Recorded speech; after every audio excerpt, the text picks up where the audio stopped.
નમસ્કાર, પ્રણામ મિત્રો. જય માતાજી, જય શ્રી કૃષ્ણ. મિત્રો, આજની વાત સમજવા જેવી અને સાંભળવા જેવી બનવાની છે. તો મિત્રો, એક લાઈક બધા કરી દેજો અને અંત સુધી સાંભળવા નમ્ર વિનંતી છે. તો ચાલો શરૂ કરીએ આજની વાત. આ છેલ્લી વાર ઘરમાં કહી દઉં છું કે હવે મને કોઈ છોકરીનો ફોટો બતાવી પરેશાન કરશો નહીં. મારે લગ્ન કરવાના થતા નથી. આટલું કહેતા ની સાથે વિધયની આંખો ગુસ્સાથી ભરાઈ આવી હતી. ઘરમાં સમજાવટના બધા કિમિયા અજમાવી લીધા. રીટાબેન તો રડી રડીને વિધયને સમજાવ્યા કર્યા. મને પણ પોખવાની હોશ હોય કે નહીં. બધા સગા વહાલાને પણ રીટા બહેને કહ્યું, કોઈ વિધયને સમજાવો કે હવે છોકરી પસંદ કરી લે. વિધયના લગ્ન જાણે આખા વંથલીની મુસીબત બની ગઈ. પણ એક વિધય હતો જે મૌન તોડવાનું નામ નહોતો લેતો. ઊંચું પહાડી શરીર, મોટી આંખો ને રતુંબડા ગાળ, 30 વર્ષની ઉંમર ને આખા શહેરનો શહેર. પ્રમાણિકતા અને ધીરજ બેસુમાર.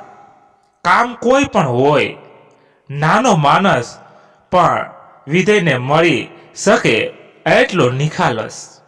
નવરાત્રિનો આજ ત્રીજો દિવસ હતો. વિધયના બંગલે ચહલ પહલ સાવ ઓછી. ઘરમાં રીટા બહેન, પાપા રાજેશભાઈ ને વિધય પોતે એની સતત સેવામાં.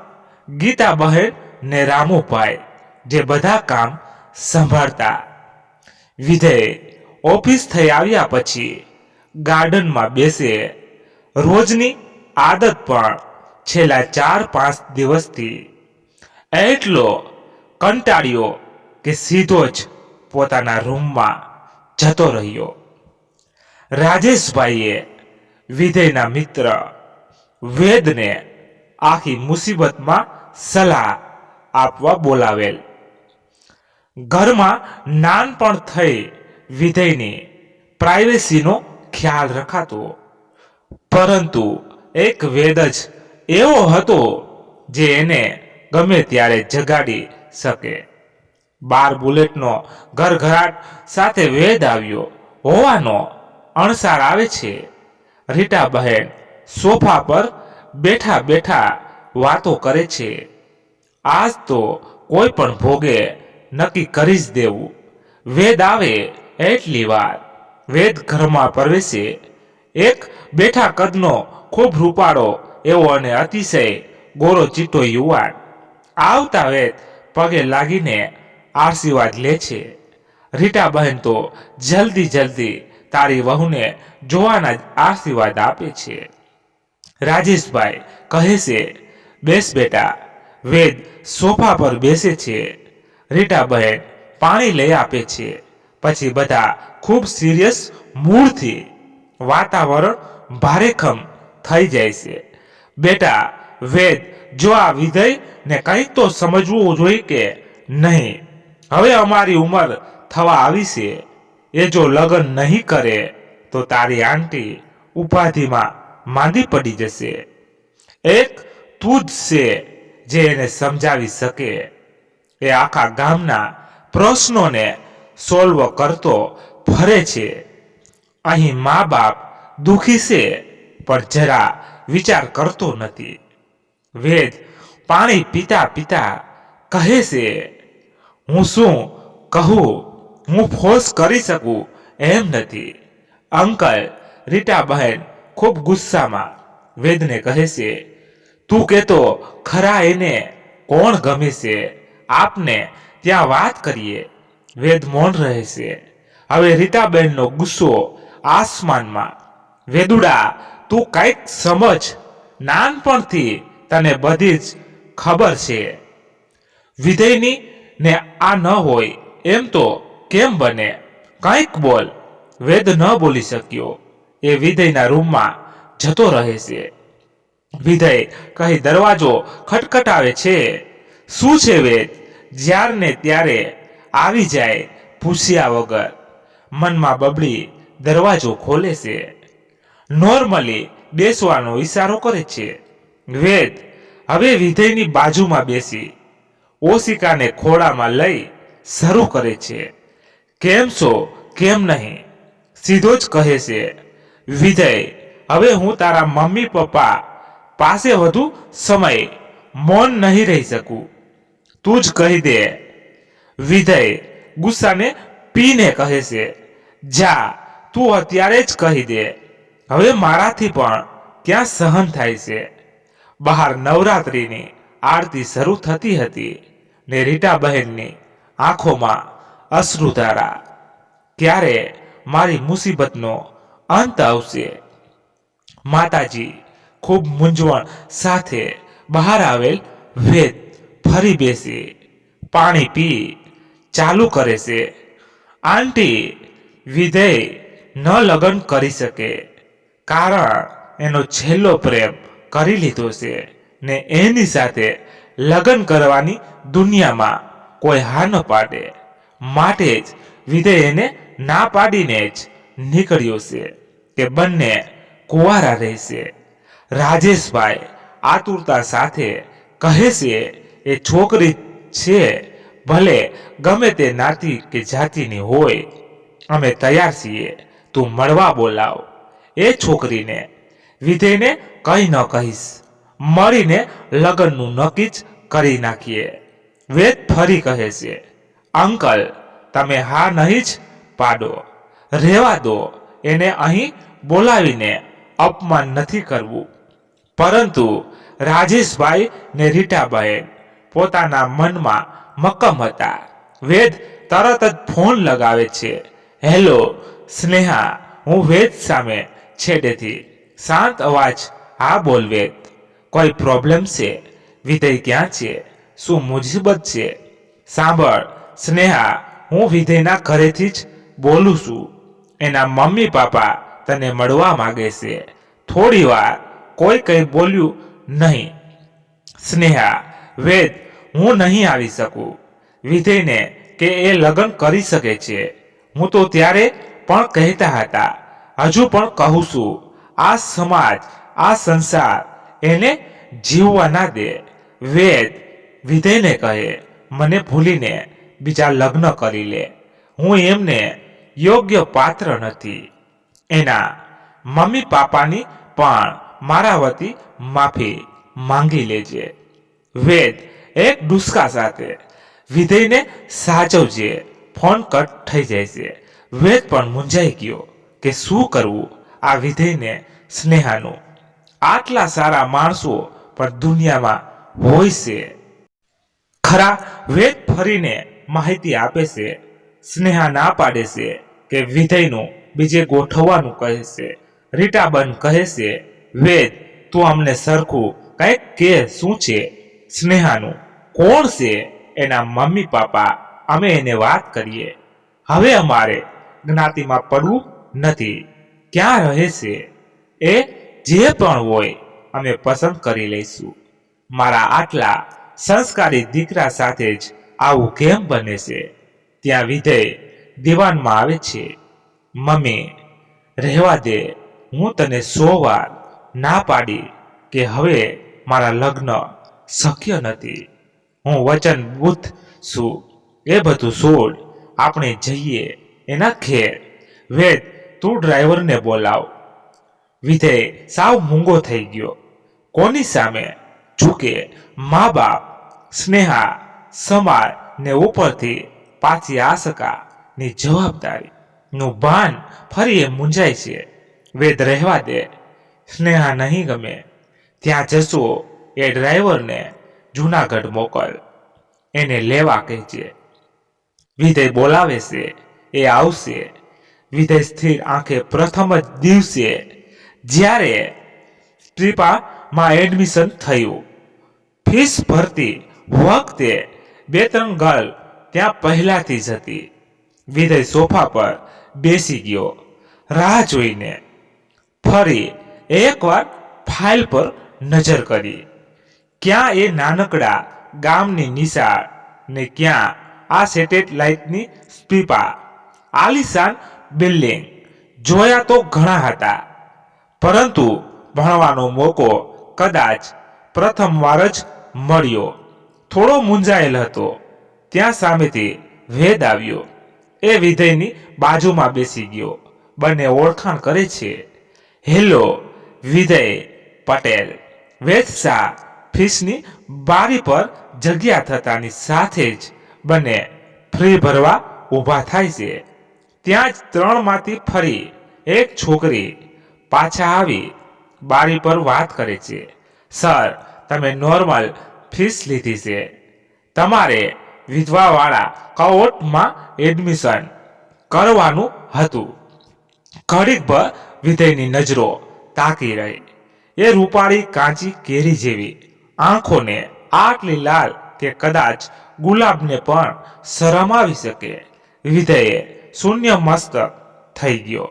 વિધવાનો કોટા છતાં મન મનાવ્યું કે બીજા કોઈની વાત હશે. ન તો શેથામાં સિંદૂર, ન ચૂડી. વધુ નજર સ્થિર કરી તો એકદમ નાજુક કુર્તી ને જીન્સ, માત્ર હાથમાં ઘડિયાળ ને સ્પોર્ટ શું એના આખા અલગ તરવા મજબૂત કરતા હતા. વિધય જાણે એને ગતિવિધિ પર નજર રાખીને બેઠો હોય.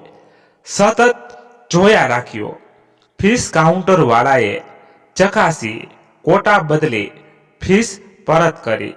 એ ચૂપ ઊભી હતી. નામ તો ત્યાં જોવા. વિધય 2-3 વાર ઊંચો થયો, પરંતુ એમને ફીસ રોલ નંબર બોલીને ભરી હતી. વિધયનું મન જલ્દીથી ફીસ ભરી બહાર જવા માંગતો હતો. બધું પતાવ્યા પછી ઉતાવળે પગલે વિધય બહાર આવે ત્યાં કોઈ જ હોતું નથી. વરસાદની ધીમી શરૂઆત થઈ ગઈ છે. ક્યાંક સુધી એ ત્યાં જ બેસી રહે છે. વેદ આવીને વિધયને તંદ્રામાંથી બહાર લાવે છે. ચલ વિધય, નીકળીએ. વેદ પૂછે છે, તારે ક્યાં જવાનું છે? વિધય હજુ વિચારમાં જ હોય છે. ના, બસ મારે હોસ્ટેલમાં ઉપર જ. તો ચાલ સાથે ચા પીએ. વિધયને વેદ પ્રાંગણમાં થઈને મેઇન રોડ પર આવે છે. વેદ એલડીમાં ભણેલ હોવાથી આ બધી જગ્યાથી પરિચિત છે. એ કહે છે, તું બોલ વિધય, તું ક્યાંથી આવે છે? હું માણાવદરનું એક નાના ગામથી છું. બહાઉદ્દીન માં જુનાગઢ બીએસસી કર્યું. પછી સ્પીપાની એટર્સ પર ફોકસ કર્યું ને હવે યુપીએસસી પર કરશું. મગજમાં ઝબકારો થયો. હમણાં તો તું કુર્તીવાળા કોટા પર ફિક્સ થયો હતો. તું બોલ વેદ. હું બાટવા મૂળને પછી અમે મોરબીમાં મા પપ્પાના સિરામિક બિઝનેસના લીધે સેટ થયા ને મેં એલડીમાં સિવિલ કર્યું. વેદ વિધયને કહે છે, અમદાવાદ સતત દોડતું શહેર છે.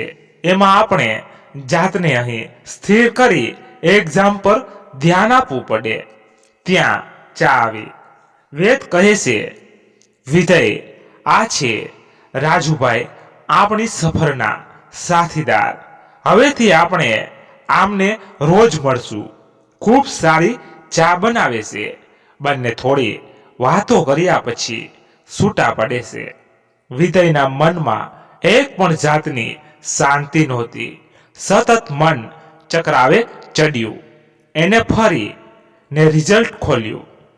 વિધવાનો કોટા જોવા, પરંતુ લોટ થવામાં વાર લાગે છે. એ પોતાના રૂમની પૂછપરછ કરી ઉપર 42 નંબરની ચાવી લઈ જાય છે. સામાન બધો મૂકી બેડ પર આડો પડે છે.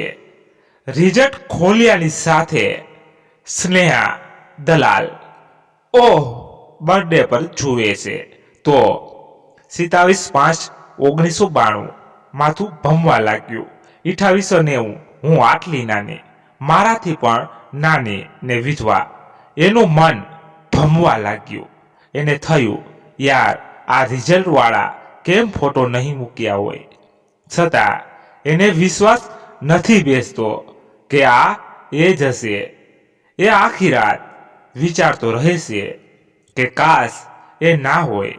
22 થયા કોઈ ગમ્યું નહીં. એકવાર આ ગમી તો ક્યાંય સ્નેહા ન નીકળે. આ જ વિધેયને પોતાનું તાર્કિક જ્ઞાન પર ગુસ્સો આવ્યો કે હે ભગવાન, એવું કંઈક કર કે આ સાચા ન હોય. જમ્યા વગર જ વિધેય થાકના લીધે ઊંઘી જાય છે. મેસમાં જમવા પણ ન ગયો. સવાર થતાની સાથે અમદાવાદ જાણે ભાગવા લાગ્યું. પોતે ઊભા થઈ ફ્રેશ થઈ પૂજા કરી જલ્દી મેસમાં જાય છે. બધા છોકરા છોકરીઓ ત્યાં ગ્રુપમાં નાસ્તા કરી રહ્યા હતા.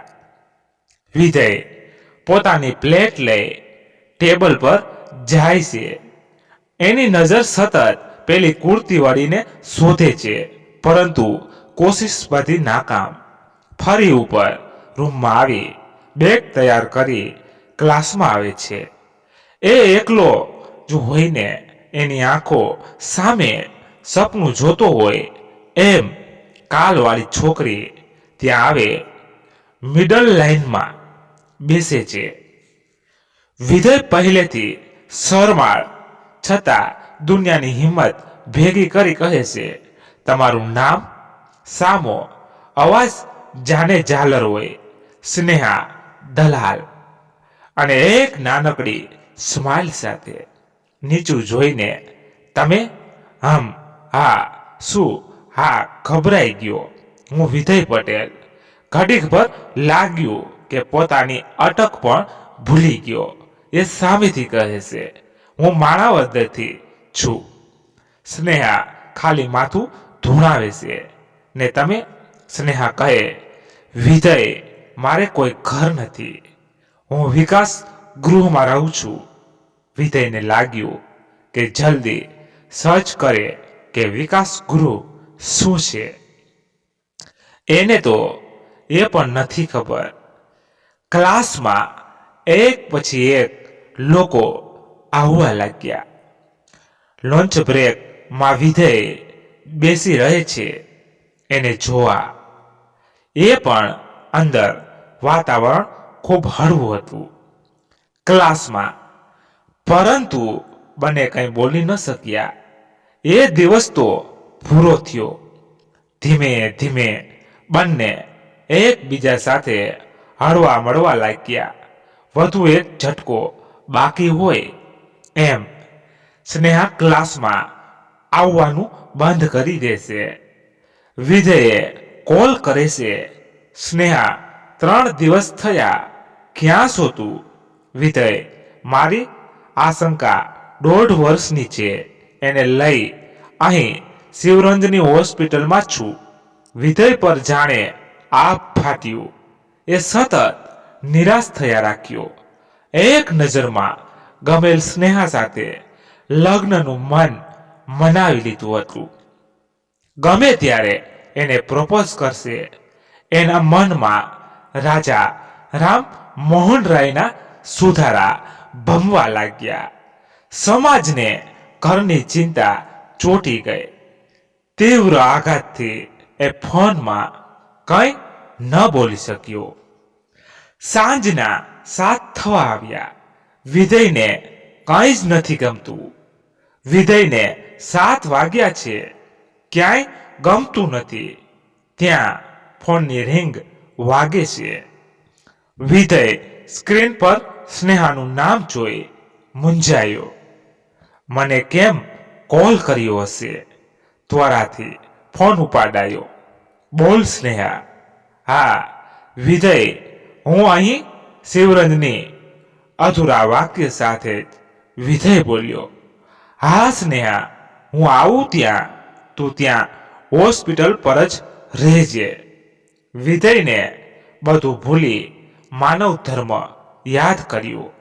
બાળપણમાં પોતાની માને ઘણી વારે દવાખાને જતા લોકોને ટિફિન લેવા દેવામાં મદદ કરતો તે યાદ આવ્યું ને તે ઝડપથી ઊભો થઈ જાય છે.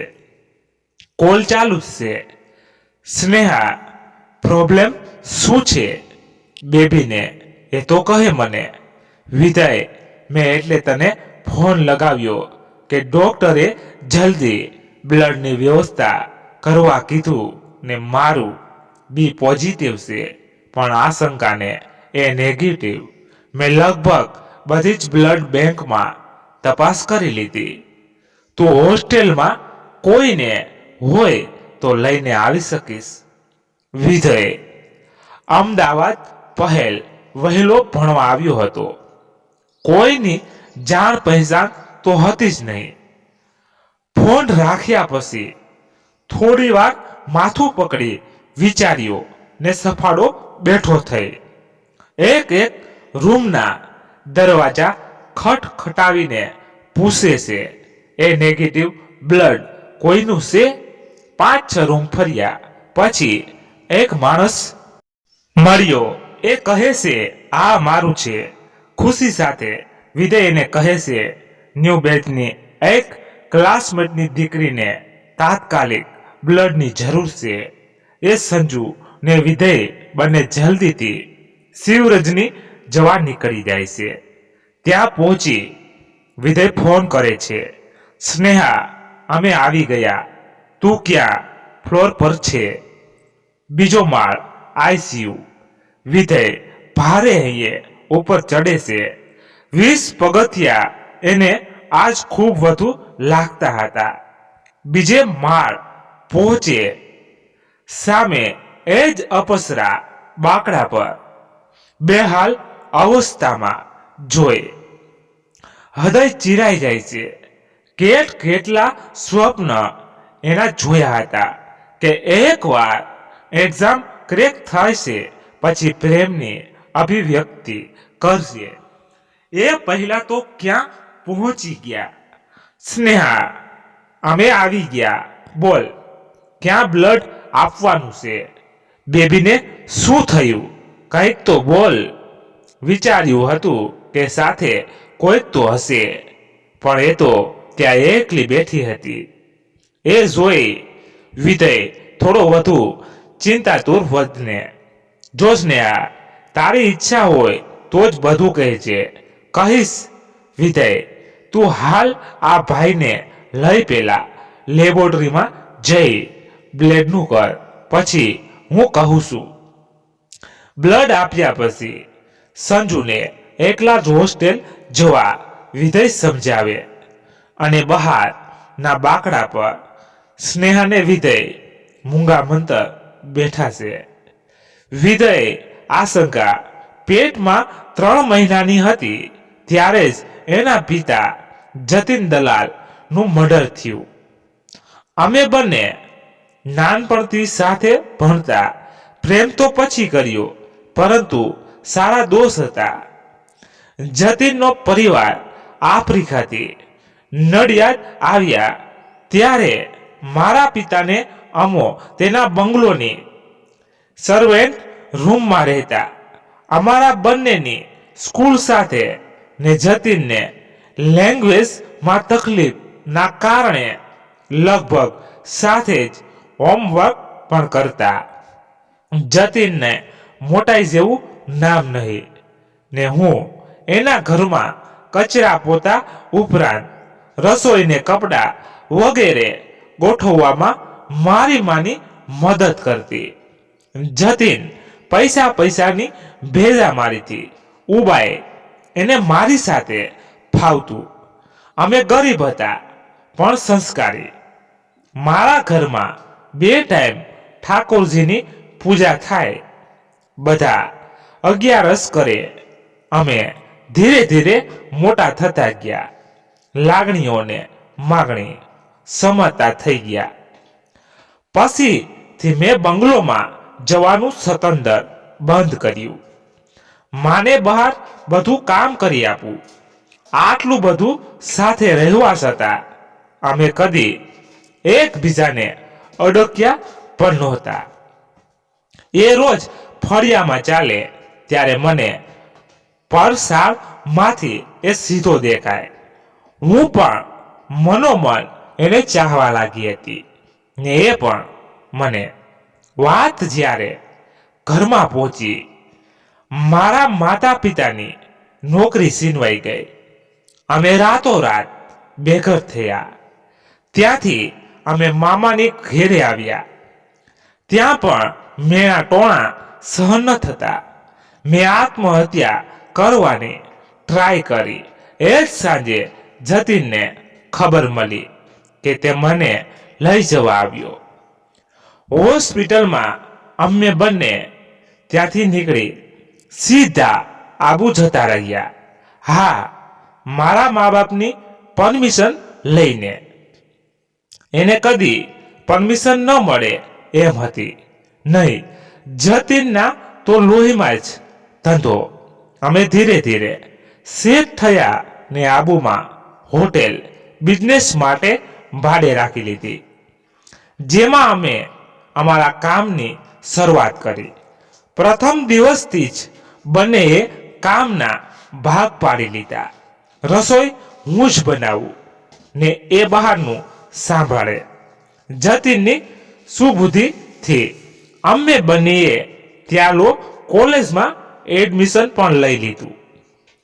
હવે અમે ધીરે ધીરે સેટ થવા આવ્યા. અમારો સંસાર ખૂબ સુખી ચાલ્યો. બંને પારણું બાંધવાની આતુરતા પૂર્વક રાહ જોઈ રહ્યા હતા. ધીરે ધીરે સારા દિવસોની શરૂઆત થઈ. જતીન તો જાણે આકાશમાં ઉડી રહ્યો. મારું કામ કરવાનું સાવ બંધ. મને માત્ર આરામ ને એ મારો ખ્યાલ નાના બાળકથી પણ વધુ રાખવા લાગ્યો. ત્યાં જ અચાનક એક દિવસ અમારી હોટેલમાં એક બર્થડે પાર્ટીનું આયોજન હતું.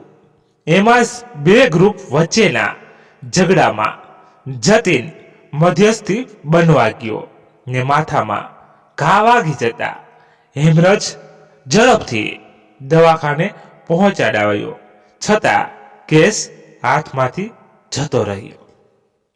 જતીનના મૃત્યુની સાથે હું પણ મરી જવા ઈચ્છતી હતી, પરંતુ જતીનના સપના, એના બાળક માટેના, મારા પેટમાં 3 મહિનાની કુપણ હું જાઉં તો જાઉં ક્યાં? જતીનના ઘરવાળા મને જ જવાબદાર ગણતા. નડિયાદના દરવાજા બંધ. મા બાપ, ભાઈ બહેન બધા જુદા જુદા ઘરોમાં કામ કરતા. જતીનને મેં કરેલ બચત થોડો સમય ચાલી. પછી મને હવે રાજસ્થાન છોડી ગુજરાતમાં આવવું હતું. એક સેવાભાવી માણસની ઓળખાણથી મને વિકાસ ગૃહમાં એડમિશન મળી ગયું ને પછી મેં ત્યાં જ આશંકાને જન્મ આપ્યો. LLB પૂરું કર્યું ને પીપામાં એડમિશન. આશંકાના જન્મ પહેલા જ જતીનના મૃત્યુ સમયે હું આઘાતના કારણે દાદરા પરથી ફંગોળાઈ હતી. માટે વધુ બાળકને નુકસાન તો ન થયું, પરંતુ એકાદ ખામી રહેશે એમ ડોક્ટરે કીધેલ. એને વારવાર લોહીની ગાંઠો થઈ જાય છે. લોહી બનવાનું બંધ થઈ જાય છે. ક્યારેક ઇન્જેક્ટેબલથી સારું થાય, ક્યારેક એડમિટ કરવી પડે. વિધેય આટલું સાંભળ્યા પછી ગ્લાનિ અનુભવે છે કે મેં કંઈ નજરોથી આ છોકરીને જોઈ હતી. સત પ્રણામ કરવાનું મન થઈ ગયું. વિધેયને ખૂબ જ દુઃખ થવા લાગ્યું કે મેં સ્નેહાને કેવી નજરથી જોઈ. એ પોતાના પ્રેમની નિશાની સાચવવા કેટલી ઝૂરે છે, છતાં હંમેશા હસતી રહે છે. બધી જ ટેસ્ટમાં ખૂબ મહેનત કરી હંમેશા 60% જેટલા તો માર્ક્સ હોય જ છે. વિધય માત્ર ને માત્ર સ્નેહા સાથે જ પોતાની હરીફાઈ હોય એમ એનું રિઝલ્ટ પહેલા પૂછે છે. એના ટિફિન ન જમવાની ને બપોરે ભૂખ ન હોવાથી વાત આજ એને સમજાયું કે વિકાસ ગૃહમાં એને કોણ જમાડે. છતાં કદી ફરિયાદનો ભાવ એના ચહેરા પર જોયો પણ નથી. સ્નેહાની મહેનતને લગન સામે પોતે કાંઈ જ નથી. સ્નેહાના શબ્દોએ વિધય સતર્ક થાય છે. વિધય, તું રિપોર્ટ્સ લેવા નવંગપુરા જાય તો હું અહીં બેસું. આશંકા પાસે એ ભાનમાં આવશે તો તને નહીં ઓળખી શકે. વિધયને તો નવરંગપુરા ક્યાં આવ્યું એ પણ નથી ખબર. એ નાનો પાડી શક્યો. એને વેદને કોલ કરી બાઇક બોલાવી. બંને જવા માટે તૈયાર થઈ ગયા. સ્નેહા એમને બોલાવી એક પર્સમાંથી પૈસા કાઢી આપે છે વેદને. વિધય કહે, ના ના, અમે આપી દેશું, તું ચિંતા કરમાં. પરંતુ સ્નેહા કહે છે, વિધય, તું રહેવા દે પ્લીઝ. વધુ આભાર હું આભાર કેમ પૂરો કરી શકીશ. સ્નેહા વિધયની આંખોમાં જોઈ નીચું જોઈ જાય છે. એમના નીચે જવાના પગરખાના અવાજથી સ્નેહાને આ વિધયમાં થોડા થોડા જતીનના દર્શન થવા લાગ્યા. પોતે પોતાના મનને વળાવી લીધું કે આવું મારાથી ન વિચારી શકાય. ફરી ફરીને સ્નેહા ઊભા થઈ. કાચમાંથી આશંકા જોતી રહી. આશંકાને બ્લડ આપવાની શરૂઆત કરી દીધી. સ્નેહા હવે જલ્દી સાજા થવાની રાહ જોતી હતી.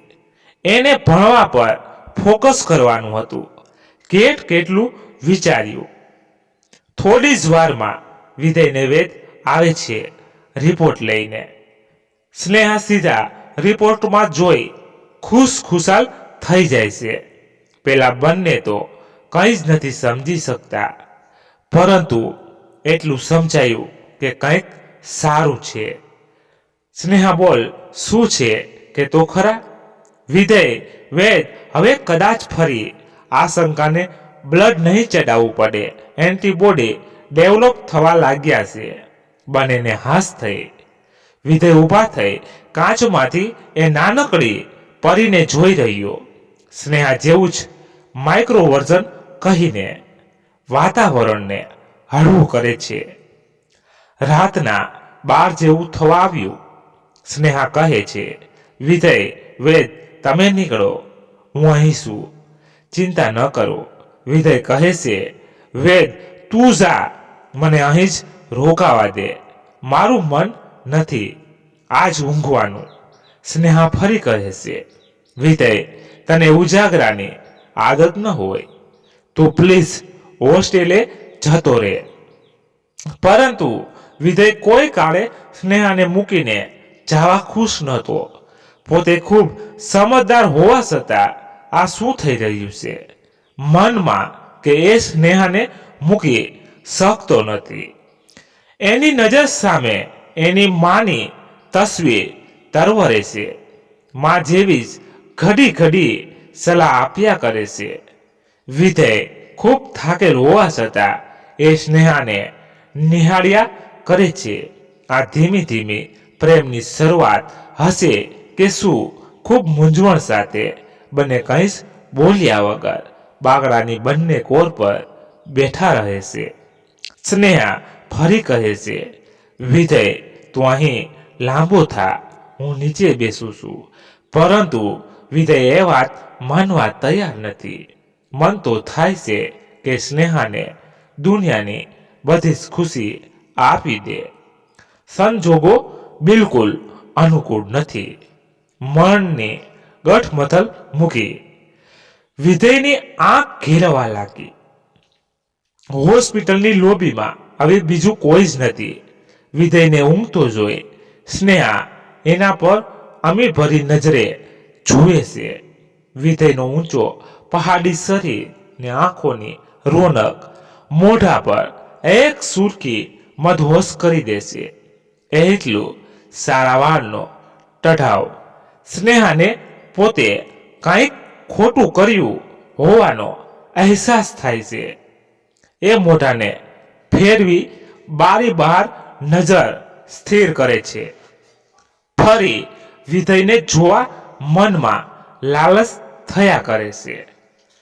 વિધય સામે આંખ મંડાયા જ કરે છે. એનો રતુંબડો ચહેરો, લાંબુ અણીદાર નાક, લાલચ વડગદી જાય છે. હવે સ્નેહા ઘડીક પર આઈસીયુ વોર્ડની અંદર, ઘડીક વિધય પર. સવાર ક્યારે પડ્યું ખબર ના પડી. વિધયને જગાડે છે. વિધ એટલું પ્રેમથી સ્નેહાનો અવાજ આવ્યો કે પોતે નામની પૂર્ણાહુતિ ની રાહ ન જોઈ. કદાચ એ પણ જાગતો હતો. ખાલી સ્નેહા કેમ જગાડે છે એ જોવા માંગતો હશે. મનમાં જરા હાસ્ય ઉપજ્યું કે હું પણ કેવા અખતરા કરું છું. સ્નેહા, હું હવે જાઉં છું, ફ્રેશ થઈને આવું. ના વિધય, તું ક્લાસ ભરી લેજે. હું પણ નથી. આપણે બેમાંથી એક તો ક્લાસમાં રહેવું જ પડે. સ્નેહાથી બોલાતા તો બોલાઈ ગયું. પછી સમજાયું કે બેમાંથી એક.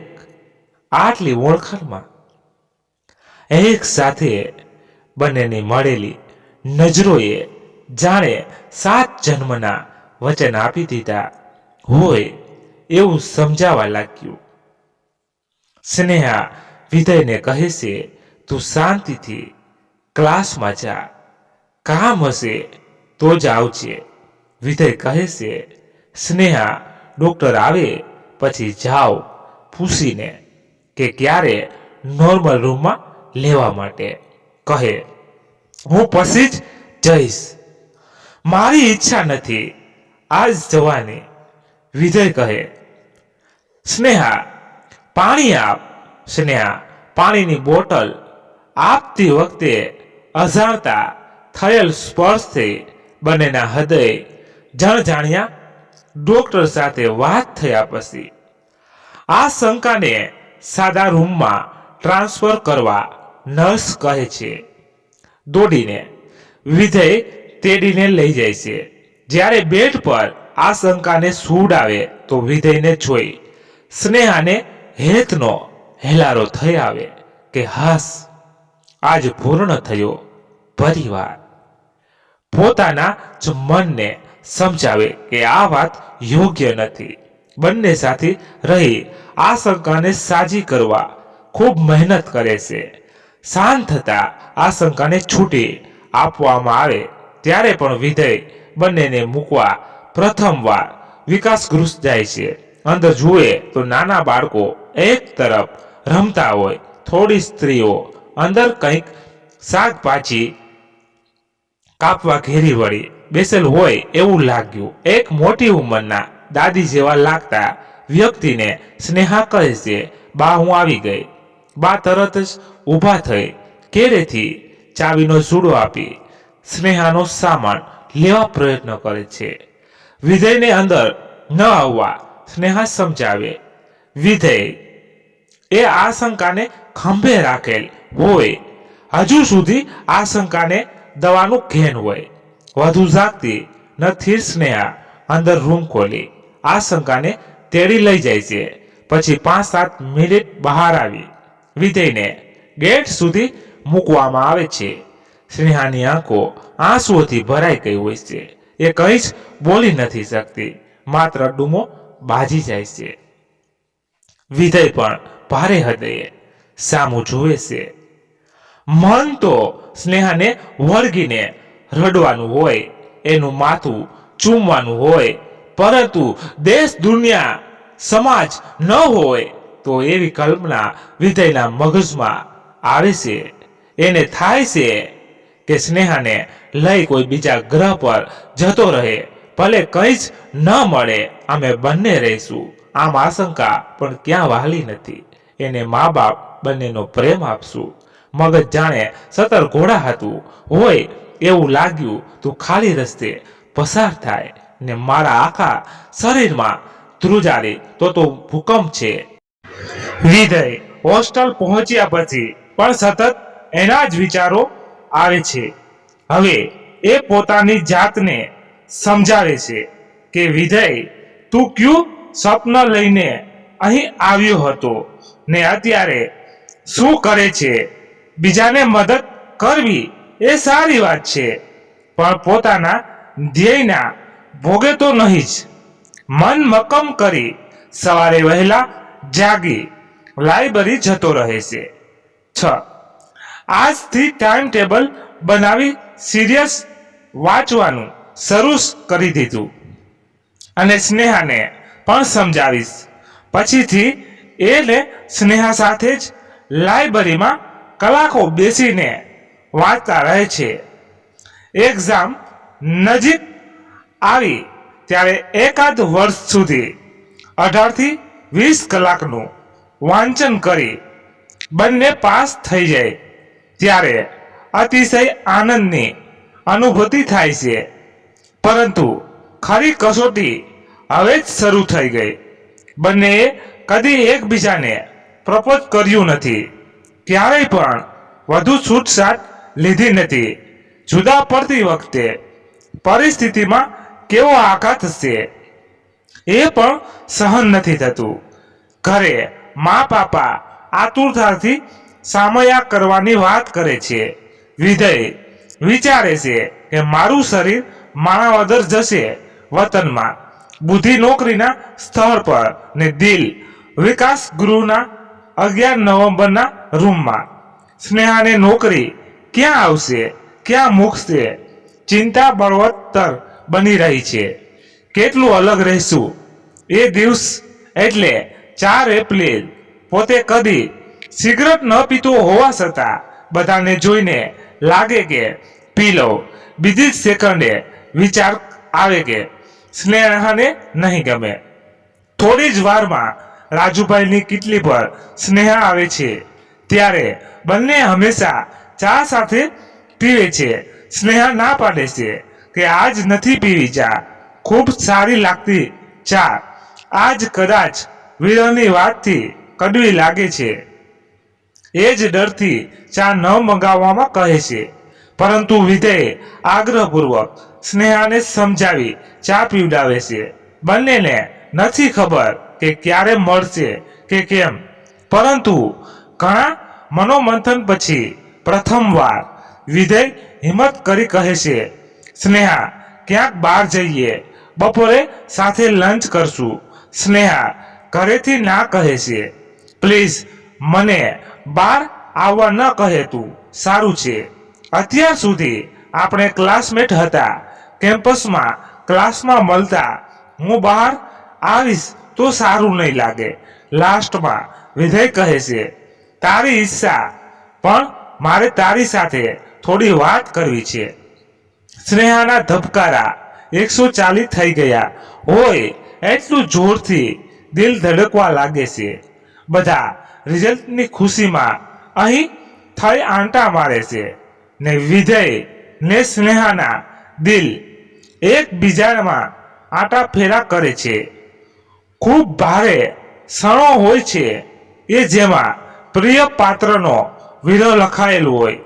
અંતે સ્નેહા કહે છે, આજે આપણે હવેલી જઈશું, ત્યાં જે પણ વાત કરવી હોય કહી દેજે, પછી હું માને મળવા જવાનો છું. બંને નક્કી કરી હવેલી જવા નીકળે છે. રિક્ષામાં બંનેમાંથી કોઈ જ કાંઈ બોલતું નથી. ચૂપકીદીનો પણ ભાર હોય એ આજ સમજાય છે. વિજય સ્નેહાના મોઢાની સુરખીઓને આંખોના કેમેરામાં કેદ કરી રહ્યો હોય ને સ્નેહા ઊંચું જોયા વગર જ વિજયના પગને એની ખુમારીનો અહેવાલ માપી રહી હોય એવું લાગે છે. હવેલી આવતા બંને ઉતરી ચાલવા લાગે છે. વિજયને લાગે છે રિઝલ્ટ સાથે મારું ભવિષ્ય લખાઈ ગયું. આજ સ્નેહાને પૂછી જ લઉં એટલે મારી કુટુંબોથી નું પાનું પણ લખાઈ જશે. હવેલી પહોંચ્યા પછી બંને દર્શન માટે ઊભા હોય. બંને વિચારે કે શું માગશું. સ્નેહા તો આશંકાની બધી જ ખુશીઓ માગે છે ને વિજય સ્નેહાની ખુશીઓની દુહાય. બહાર આવી બંને પરસાળમાં બેસે છે. ભારે હૃદયે વિજય બોલ્યો, સ્નેહા, આજ આપનો છેલ્લો દિવસ છે, પણ હું તને જિંદગીની દરેક દિવસ બનાવવા માંગુ છું. તું શાંતિથી વિચારીને જવાબ આપજે. સ્નેહા દિલ પર પથ્થર રાખીને કહે છે, વિજય, મારા માટે તારી જિંદગીનો હિસ્સો બનવાથી મોટી ખુશી બીજી શું હોઈ શકે? પરંતુ તું એ પણ જાણતો હશે કે હું એક વિધવા, ઉપરથી દીકરીની માં ને નાના માણસની દીકરી. તને અનુકૂળ આવે એવામાંથી હું કંઈ જ નથી. વિજય, તને ખૂબ સારી છોકરી મળી જશે. તું મને પસંદ કરીશ તો સમાજ વિચારશે મેં તને ફસાવ્યો છે. તું આટલો સમજદાર, તને કોઈ પણ ગમાડી લે શું કામ? તું સીધા બાપ બનવાનું પસંદ કરે છે. સ્નેહા ખૂબ સમજાવે છે. વિજય કંઈ જ નથી બોલતો ને અંતે કહે છે, સ્નેહા, હું તારી રાહ જોઈશ. સ્નેહા ભીની આંખે કહે છે, હું તને વિનંતી કરીશ કે મને ભૂલી જા. વિજયની નોકરી વંથનીને સ્નેહા જુનાગઢ, છતાં પણ કદી એકબીજાને મળતા નથી. વિજયના ઘરમાં ઉપડેલ ધમાસાણ યુદ્ધ હવે સ્નેહા સુધી પહોંચવા તૈયાર છે. વેદ ડ્રાઈવર સાથે સ્નેહાને લેવા જાય છે. સ્નેહા ના પાડે છે કે રહેવા દે વેદ, એના મા બાપ સમાજ મને જીવવા નહીં દે. પરંતુ વિજયની જીત સામે કોઈ કંઈ જ કરી શકતું નથી. સ્નેહા ઘરમાં પ્રવેશે એ પહેલા જ રીટાબહેન, ગીતાબહેન ને રામુભાઈને કહી ફૂલોથી સજાવવા કહે છે ને ઉપરાંત એમના બંગલો પર રંગોળી થાય છે. રીટાબહેન ને રાજેશભાઈ તિજોરી ખોલી વહુ માટે બનાવેલા બધા દાગીના, જરદોશીથી બનાવેલ ચુંદડી ને ચાંદી અને નાળિયેર તૈયાર કરાવે છે. સ્નેહા વંથલીમાં પ્રવેશે ત્યારે જ જાણે એના આયોજનમાં વિજયની બુદ્ધિપૂર્વકની ગોઠવણને તેના આયોજનના વિચારો આવે છે. હવે કાર જ્યારે બંગલોવાળી શેરીમાં પહોંચે તો સજાવટ જોઈ સ્નેહાને સમજાય છે કે હવે હા નાનો વિચાર જ નથી રહ્યો.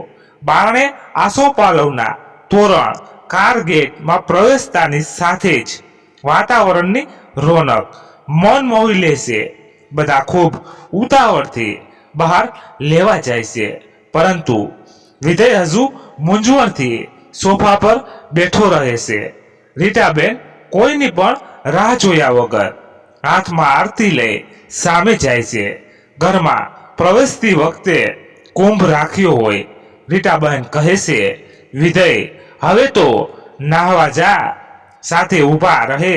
સ્નેહા ખૂબ સ્પષ્ટતાપૂર્વક કહે છે, 1 મિનિટમાં પહેલા મારી વાત સાંભળી લો, પછી તમે ઈચ્છો તો કરી શકો છો. હું સ્નેહા દલાલ, એક દીકરીની માં છું, ઉપરથી વિધવા છું. તમારો દીકરો સૌથી સારો અને સમાજની દરેક સ્ત્રી પરણવા ચાહે એવો સુવર છે. હજુ પણ એકવાર વિચારી લો. રીટાબહેન થોડા સ્વભીલા પડી જાય છે કે વહુની સાથે એક દીકરી પણ આવશે, પરંતુ રાજેશભાઈ આખી વાત હાથમાં લઈ કહે છે, સ્નેહા, અમે તો ખૂબ ખુશ છીએ કે વિજયને પોતાનો પ્રેમ મળે છે ને અમને એક દીકરી મળશે. તું જરા ચિંતા ન કરીશ. સ્નેહા, આટલી સુંદર ભેટ અમને કોણ આપશે? વિજય હજુ પણ અપલક નજરે બધાના સંવાદો સાંભળે છે. સ્નેહા કંઈ જ બોલી નથી શકતી, માત્ર આંખો જવાબ આપે છે. વિજયના બંગલો પર આજ ખુશીઓ બેસુમાર છે. વિધેય દોડીને મા બાપાને પગે પડી આશીર્વાદ માગે છે ને પ્રથમ વખત સ્નેહાને ગળે વળગી અશ્રુઓથી ભીંજવી દે છે. ખુશખુશાલ પરિવાર. મિત્રો, ક્યારેક સમય અને સંજોગો જોઈ વડીલોએ પોતાની હઠ મૂકી નવી જનરેશનના નિર્ણય આવકારવા જોઈએ. મિત્રો, કહાનીનો અંત થયો. તમને કેવી લાગી એ અમને કોમેન્ટ બોક્સમાં કહેજો.